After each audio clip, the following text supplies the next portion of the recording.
and welcome to the program Gender and Parliament on the services of the Nigerian Television Authority, the largest network in Africa. Gender and Parliament is on the special channel called NTA Parliament. And today we have our guest, a woman of many firsts, one I'm very sure you would like to meet. She is Honorable Omowumi Olubunmi Ogunlola, the member representing Ijero, Ekiti West, a Efon Federal Constituency in Ekiti State. Ma, you're welcome to the program. Thank you very much. Viewers at home, thank you for having me. I'm so delighted to meet you, knowing you've come from a different background of the judiciary, an entrepreneur, and now you are a politician. Describe for us how you've been able to traverse this. Yes, I worked in the judiciary for 27 years. I started with Ondo State Judiciary, and after Ekiti State was created, we came down to Ekiti, and it was in Ekiti that 2010 that I put in my letter of retirement, voluntary retirement, because it was then that I ventured into politics to contest for the House of Assembly. And since then, I've been a politician, doing it my own way and doing my own bit and contributing to the society within the limit of my capability and capacity. When you told your family members, you told your friends you wanted to venture into politics, what was their reaction? Yes, maybe by my nature, I've been I don't want to say I have a nature of man. I'm a woman, but I've been somebody of a strong character, and the way that I go about things, people know, because normally I always stand up for people, and I always want to hear my views, and I'm somebody who is outspoken, somebody that you cannot stampede, somebody you cannot ask to keep quiet when I have something to say. So maybe that wasn't a surprise to them when I said I wanted to go into politics. But you know, there will be diverse expression and reservations, people telling you you cannot do it. Somebody told me you are too blunt, you speak it the way it is, you can't go into politics. And I tell them, people will have to get used to me. When I do it the first time, they don't accept me. The second time, the third time, they will say that's the way she is. And since then, people know me that when I say this is what I want to do, that is what I will do. And if I tell you I can't do it, it's either you take it or you leave it. That is me as a person. And since then, I want to believe that has been helping me. And to God be the glory. I am here. And we congratulate you. Thank you. And from your profile, I see that you are the first woman from your local government. Yes, I happen to be the first woman to go to the House of Assembly in my local government, and the first woman to be in the House of Reps here, and I'm the only woman from my state presently in the House of Reps, and well, thank God for that. How would you describe the journey? The journey has been challenging, and it has. We thank God for grace, because it wasn't easy for a woman, because you know, men believe that when it comes to politics, it's their arena, it's what belongs to them, and they should be the one that will occupy, and which me, I take exception to. Because when you talk... But we hear it is a man's world. It is not. It is not. I don't want to believe that. Because politics, when you even talk about politics, politics starts from where? From creation. Politics started from creation. God divided their responsibilities. Man, this is what you are to do. A woman, this is what you are to do. And that is it. And when you talk about politics, it is the women that are really playing it, not the men. Really? Yes. Let me tell you something. Like I used to say something, when you do something the same way, it will always give you the same results. Go into many countries where women are the end, they are the ends of affairs. Women are the one controlling that country. You go and look at the way things are going for them. Why we are not really getting it right here is because we are not allowing the women to participate more when it comes to politics.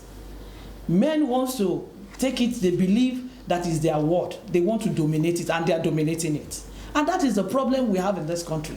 Except we go back to the basics, except we go back to the roots. And that is allowing the women to have an input into this. It is not the men's word. Nobody will tell me that, and I will agree to that.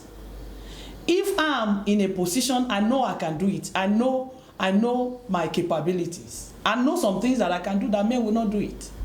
And that is politics. In my home front, let me tell you something. When it comes to the politics at home, it is the women that are really playing it. What the men does is that they go out to go and fend for the family, and it is not even limited only to them.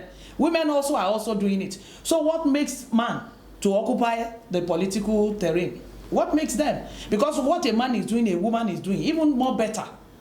I'm not saying the men should not take their position. They have their position. We are not struggling with them. What we are saying is that they should allow the women to have input into it. So when it comes to politics, it is not limited only to the men. But it's because they got there before us. You don't get it. There's this religious belief and reservations that women are supposed to be in a position, women are not supposed to be here. That is one. Then when you come to the perspective of the society too, and it is limited to our own area here. And that is why they are tagging us a third world.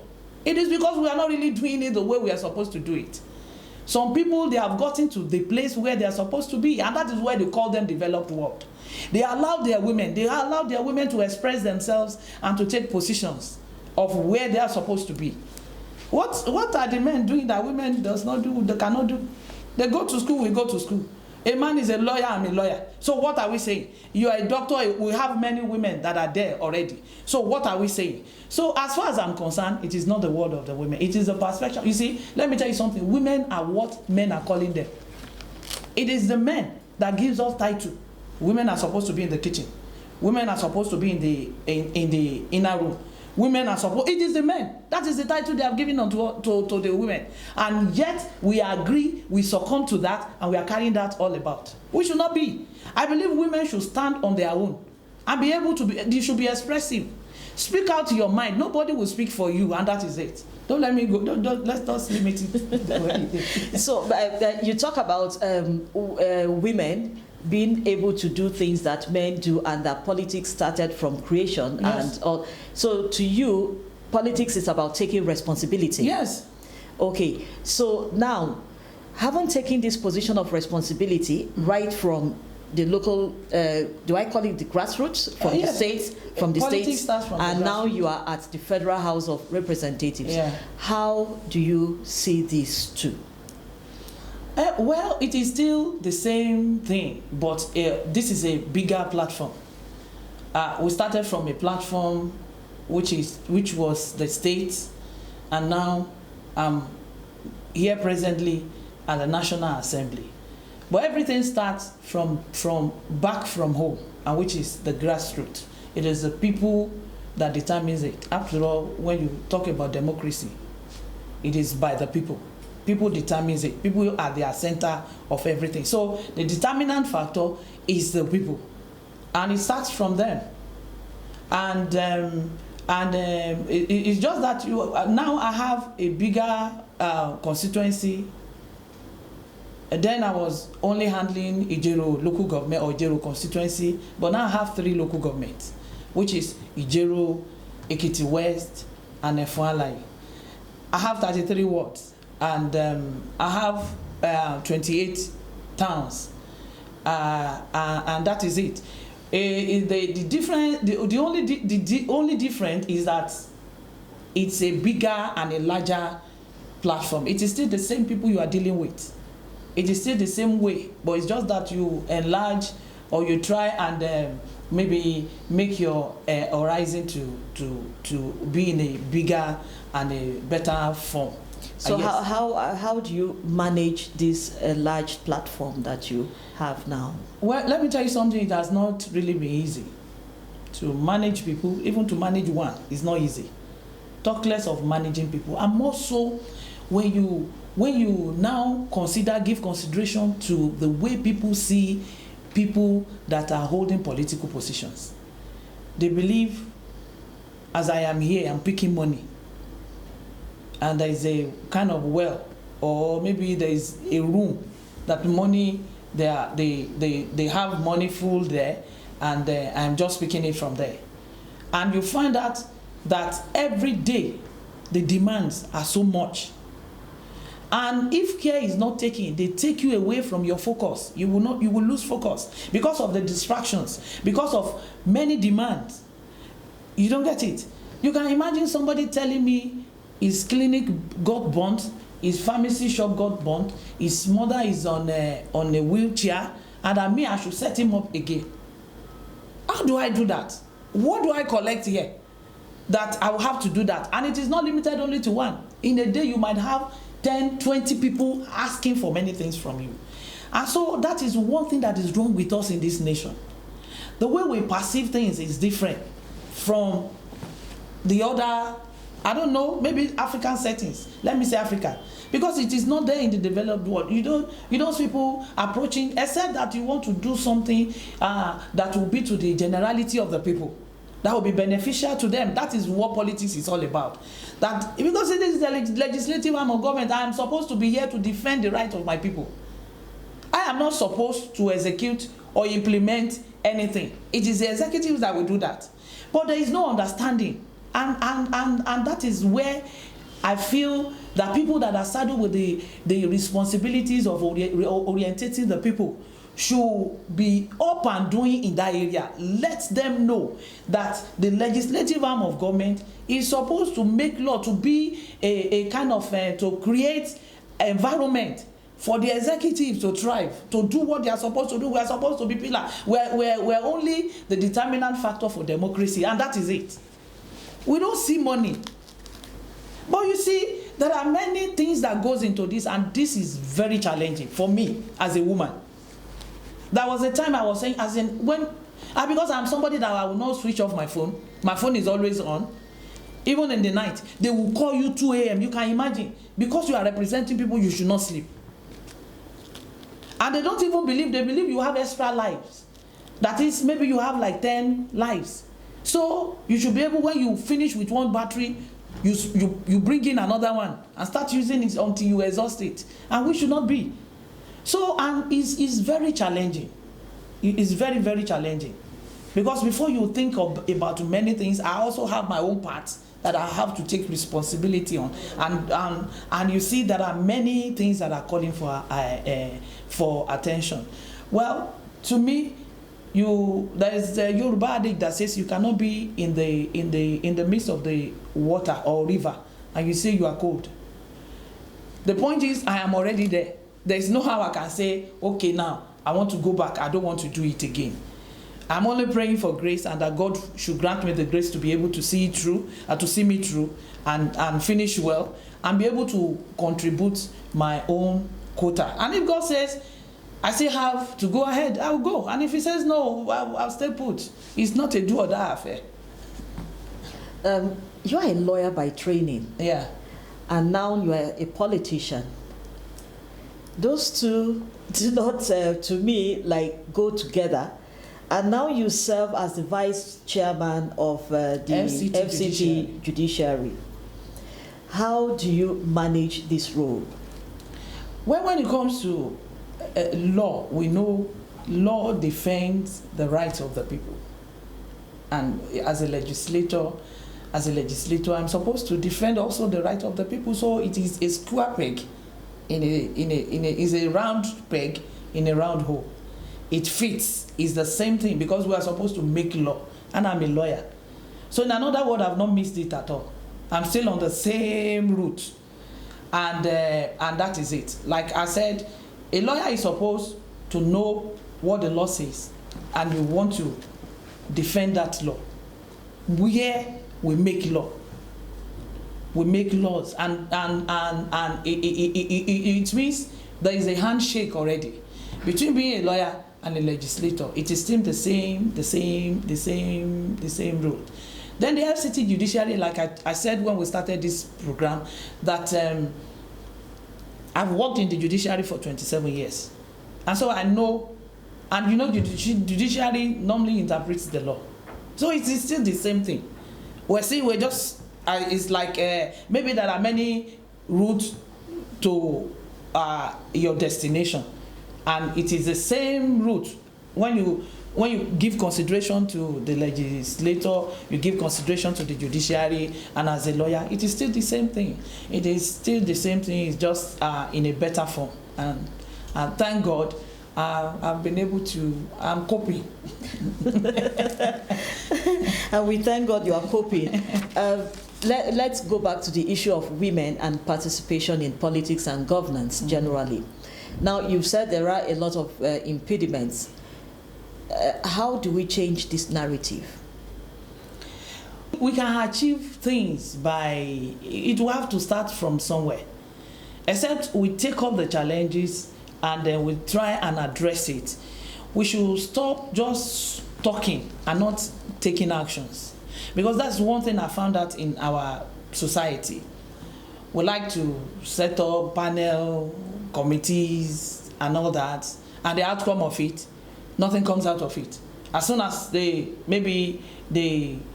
finish with the something, they file in their report, it ends there.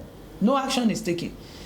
I want to believe that we should stop paying lip services to our beliefs and convictions.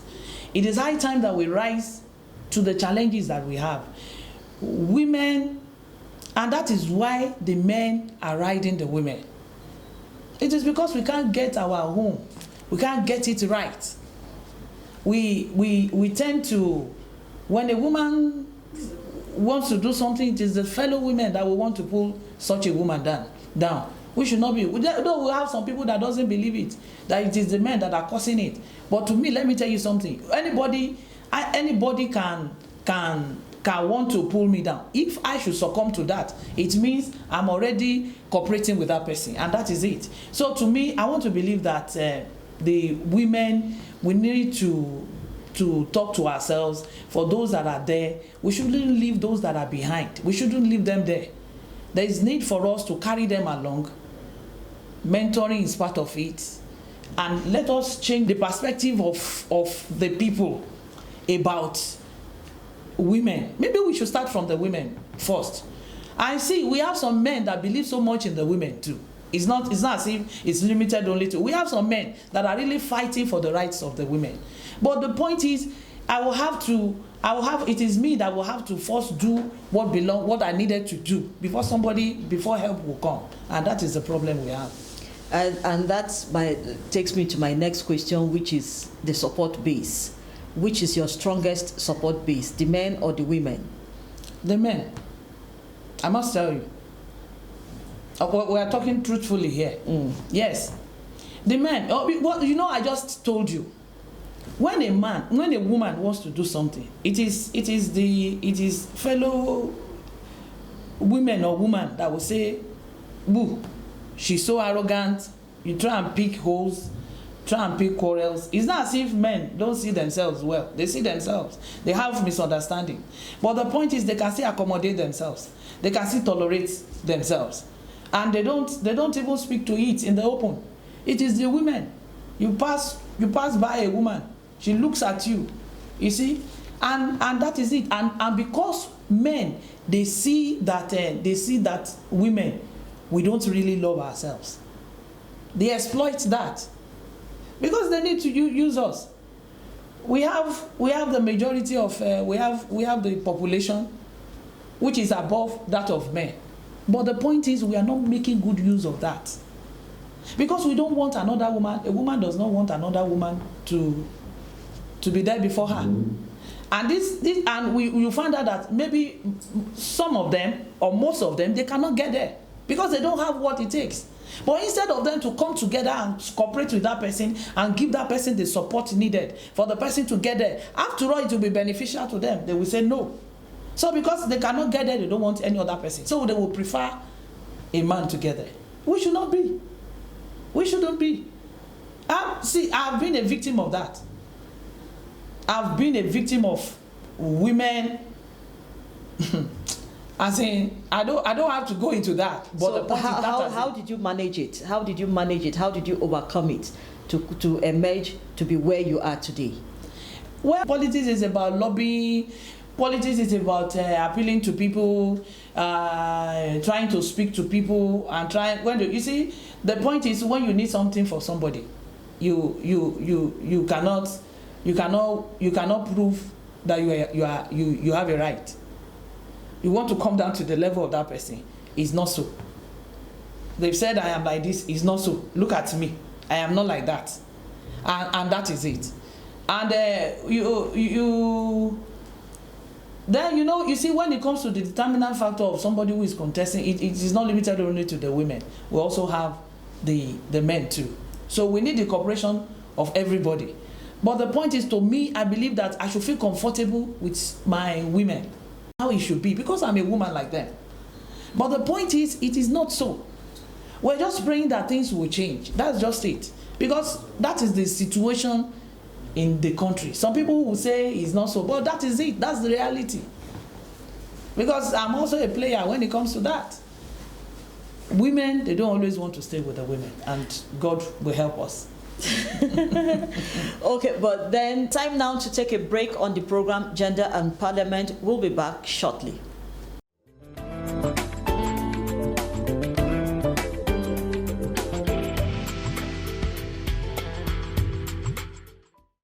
Welcome back to the program, and if you just joined us, this is Gender and Parliament on the services of the Nigerian Television Authority, and we have been speaking with Honorable Omowumi Olubunmi Ogunlola, the member representing Ijero, Ekiti West and Efon Federal Constituency in Ekiti State. As we were saying before we went on the break, women participation in governance and politics, you have raised a number of issues and you've proffered solutions. Where is the place of mentoring in women taking their place in governance and politics? There is a place of mentoring, because let me tell you something, there's nobody that gets to any position when it comes to politics except that person is mentored. You will have somebody that is providing the leadership, somebody who is guiding you. For example, in my state, yes, we have a governor who is an understanding one, but the wife believes so much in gender balancing and gender empowerment, most especially the women. I wouldn't have emerged if not for the grace of God and for people like that, because they believe, how come that all men will take all the position, that we should have a woman taking also their own quota, which normally is still very small. But the point is, well, there is a starting point, and it's because people like that believe so much that women should also occupy a position like that. For example, in my state, we have 4 women in the House of Assembly. I'm a woman from my state. In the Southwest, we have just one from each of the states. Even in Lagos, we don't have one single woman from Lagos, which is too much to really accommodate or decipher. So as far as I'm concerned, we all need somebody to provide the leadership. If not for God and people like my governor, most especially the wife of the governor, because she's a feminist activist, and she believes so much that women should be empowered, and except a woman is giving that push and help, because we can't do it the way men are doing it. A woman will have to give consideration to many things. You have husband, you have children, you have people, and that is the soft side of us. And men, they are exploiting that, taking advantage of that. Instead of them to really appreciate us for that side, they are taking advantage of that and using it against us. So somebody like that woman has been of help even though she's a wife of the governor. But she is herself a politician, because you don't have to go and contest or do anything. She has been doing it, and she has been of tremendous help for the women in Ekiti State. And for example, we just finished with local government primary election. We have just only one woman from the 16 local governments, just one woman as chairman candidate. Should that be?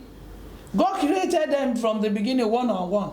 If you say you are not giving us one out of 16, just one, and you see that's the problem we have in this nation, and that's the bane of what the real problem that we have, that we are not really paying attention. You are talking about corruption. It starts from somewhere. It starts from somewhere. It's because we are not giving those people that are supposed to do. You are doing something the same way. Men will get there, they will pack everything. Men will still have. I'm not saying we don't have women too that are like that, but before a woman will do something, she will have to give consideration to many things. So don't let us go there.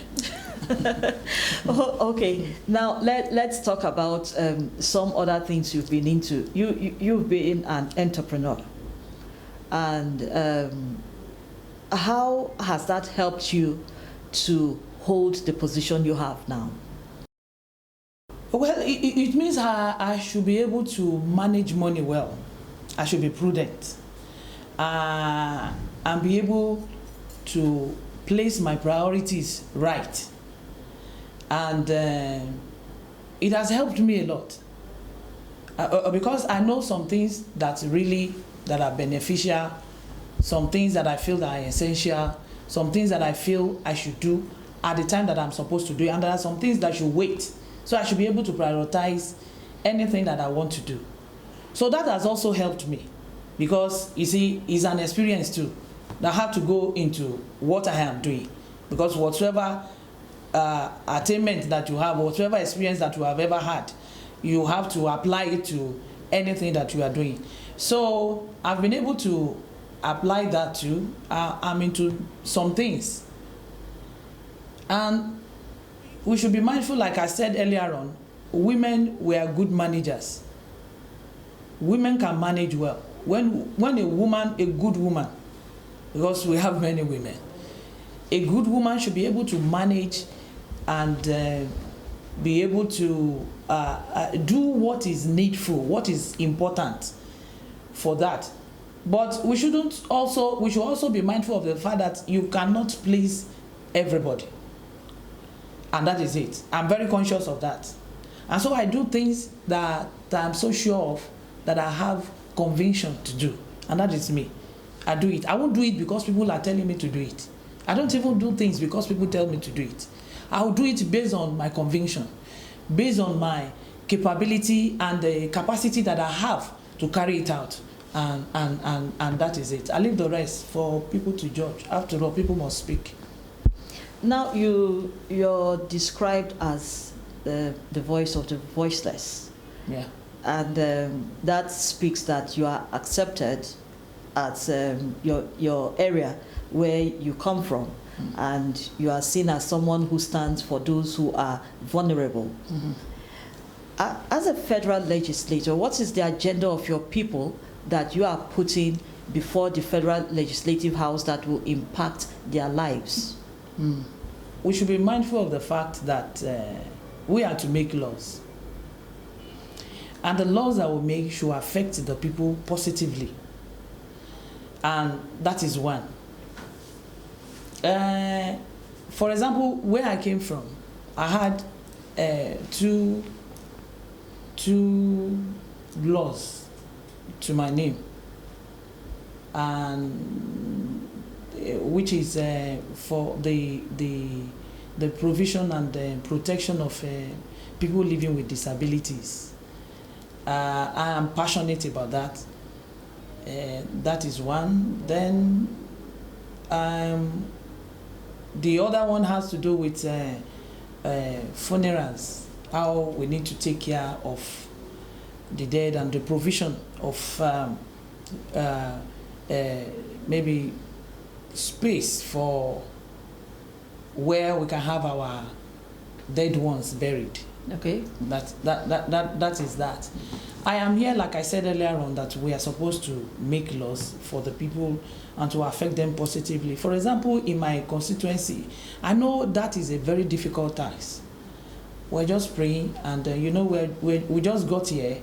We're just looking for a way, and I have a leader at the Senate that normally, and thank God we are from the same party, that will be able to push this forward. For example, my local government, we have the largest constituency,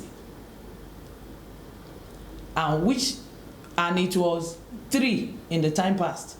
From 3, they reduced it to 2. From 2 to 1. I thought we were supposed to be advancing, and now they are reducing everything. So, and it has the largest constituency and it's one of my constituency too. And that was a constituency I represented at the State House of Assembly. And we're looking for a way that there should be delineation. You see, it is only in Nigeria that they do. There should be dynamism in when it comes to making laws. Laws are supposed to be changing. It's not supposed to be static. But it's only in Nigeria that when they do something, they go and sleep. So we are looking at that area, that when we are able to put our things together, because that will also affect the people, it will attract development to the constituency. When the constituency is splitted into 2, that we are looking at that area, because it is the people that will be at the receiving end. Then apart from that, you see, you cannot say you want to make laws and you don't give to the people. There's an adage that says an empty mouth does not give sound.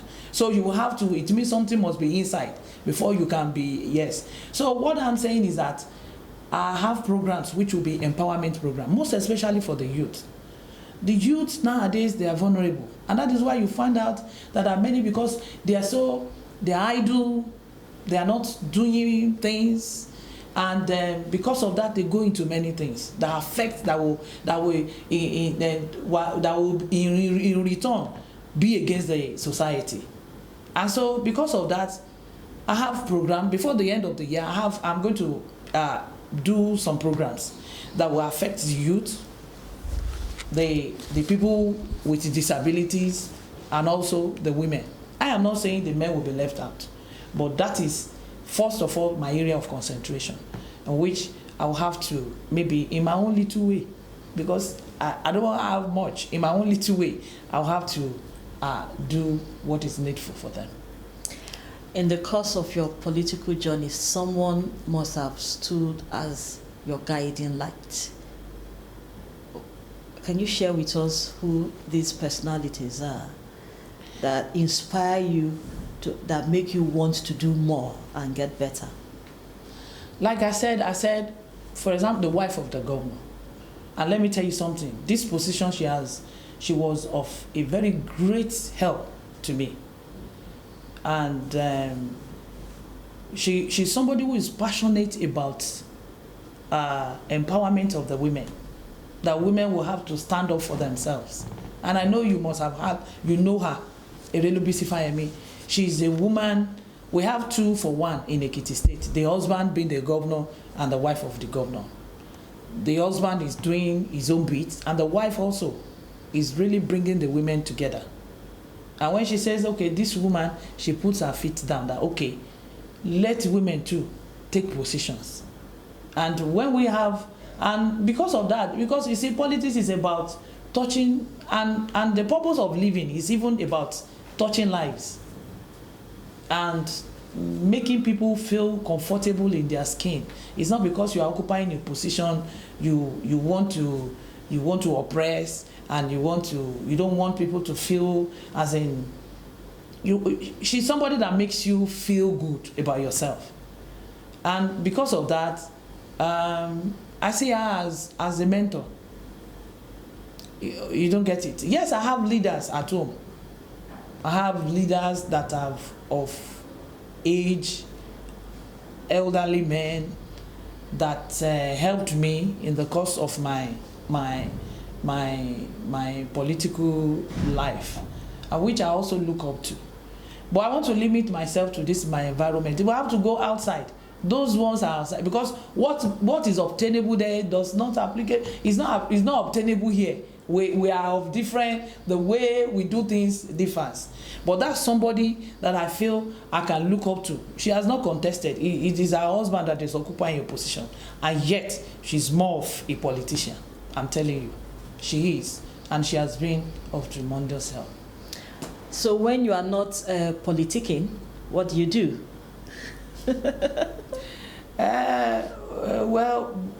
You may be surprised. I'm more of a recluse. I'm somebody, I stay indoors always, and either reading or watching TV. That's what I do. I don't do party.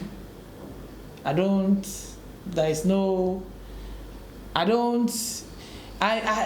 from coming to the office, and it's not a dull life as far as I'm concerned, because being somebody who is outgoing and all that, doing all sort of things, it's about that personality, it's about that person. Me, I take delight in being in my room.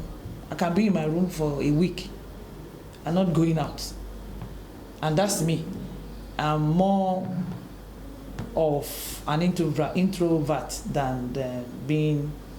But when it comes to talking and you want me to really speak out my mind, or I see things that are not normal, that are abnormal in society, and I feel I'm in a situation or in a place where I can express myself, I will surely say it.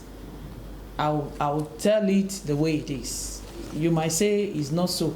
I can only apologize, but you will not take that from me, and that's me. So for those who are aspiring to go into politics and governance, what is your word to them?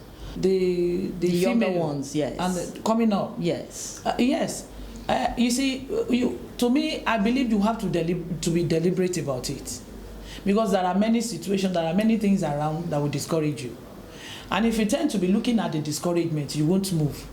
You will never move ahead or get to wherever you are going. And let me tell you something, there are many things. In fact, the things that will discourage you are more than the things that will encourage you. And that is politics for you. Except you are determinant. And when it comes to your beliefs, you have the conviction that I want to do this thing. When I went into politics, there are many, I will go to somewhere, you see the way they will talk to you as if you are nothing. And if you see the person talking to you, you will look at yourself from where you are coming from. If you have to make comparisons about that, or you want to look into that, then you are not going anywhere. So if anybody wants to go into politics, and even I want to encourage more women to come out. Please, I'm begging. Let's come out. Let us give a voice. Let us lend a voice to things that affect us, because people that are holding these positions, they are doing whatever decision they take, it will have effect over us. And when you are not there for you to have an input into things that will affect you, then you've given up your right. So I want to speak to the younger ones, or people that are aspiring, people that believe they want to come out. Please come out, let the women come out. We're just 19 women in the Senate and the House of Reps. That shouldn't be. Out of 460 something, it's somehow. Doesn't mean we don't have women living in Nigeria or alive, and we have them. So what I am saying is that we should all come out and do it. Either they accept you or you don't accept. To me, let me tell you, when I'm going out, I want to go and do something. I always make up my mind. They will not take me there. But I want to make myself, I want to assert myself. That's me. I want to say, this is what I want to do. Either you take it or not, you leave it. But me, you must hear me. And when you leave there, it is my voice that will now be resonating. It is my voice that will be reverberating, and you will be hearing it. And because you see, when it comes to our voice, it speaks volumes. And that is me. People don't have to accept you. You should accept yourself first. And when you accept yourself, you assert yourself. You don't get it. When they tell you, you tell them, I want to be, I've had, that is it. And that is how it should be.